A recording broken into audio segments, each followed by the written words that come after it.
देखिए ज़माना कितना बदल गया। पहले के प्रोड्यूसर या यूँ कह लीजिए फिल्म निर्माता जब फिल्म बनाते थे ना, तो अपने देश की फिल्म या यूँ कह लीजिए हिंदी सिनेमा की फिल्म, हिंदी सिनेमा लोग देखने के लिए दूसरे देश के लोग दर्शक बेताब रहते थे। वो अपने देश में रिलीज करवाते थे, ज़बरदस्ती रिलीज करवाते थे।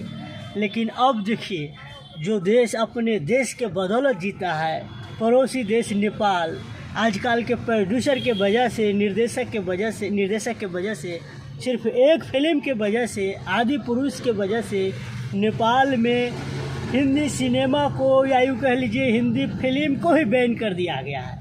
अब नेपाल में कोई हिंदी फिल्म नहीं चलेगा। तो अब मौज हो गया खेसारी के और पवन के। अब ये दोनों भोजपुरी फिल्म बनाए और खेल लेते रहे नेपाल में। और ख़ास के तो अपन देश बिहार से सटे, मतलब पड़ोसी देश नेपाल, वहाँ लोग भोजपुरी भी खूब समझता है। और लोग का उम्मीद भी है कि अब नेपाल में खूब भोजपुरी ही चलेगा। और भाग जग गया खेसारी के और पवन के दुगुना, या यूँ कह लीजिए कि डेढ़गुना। कहला कि जहाँ पहले हिंदी सिनेमा या यूँ कह लीजिए बॉलीवुड वाले अभिनेता अभिनेत्री का फिल्म चलता था, हिंदी फिल्म चलता था, वहाँ अब सिर्फ भोजपुरी फिल्म ही अपने पड़ोसी देश नेपाल में देखने को मौका मिलेगा।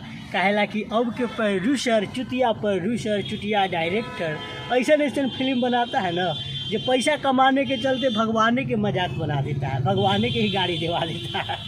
तो क्या करेगा, लोग वही सब देख के परेशान होकर आखिरकार वो फिल्म हिंदी सिनेमा के ही बैन करवा दिया।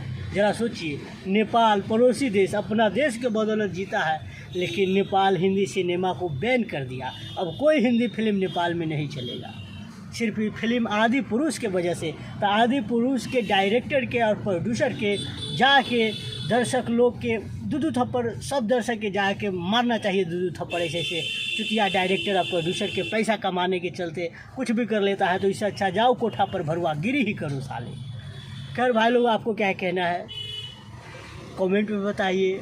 और जब लोग बोलते हैं ना, तो थोड़ा कम बेसी बुला ही जाता है। खैर वैसे डायरेक्टर और प्रोड्यूसर को गाली भी दीजिएगा ना, तो कोई फ़र्क नहीं पड़ता। हालांकि वो लोग जब भगवान को गाली देता है, तो उस अल्लाह को गाली काहे न दीजिएगा आप लोग। खैर इस वीडियो में इतना ही। इस वीडियो को शेयर कीजिए। और आपको क्या कहना है आदि पुरुष के डायरेक्टर और फिल्म निर्माता के बारे में, आप कमेंट में बताइए और इस वीडियो को शेयर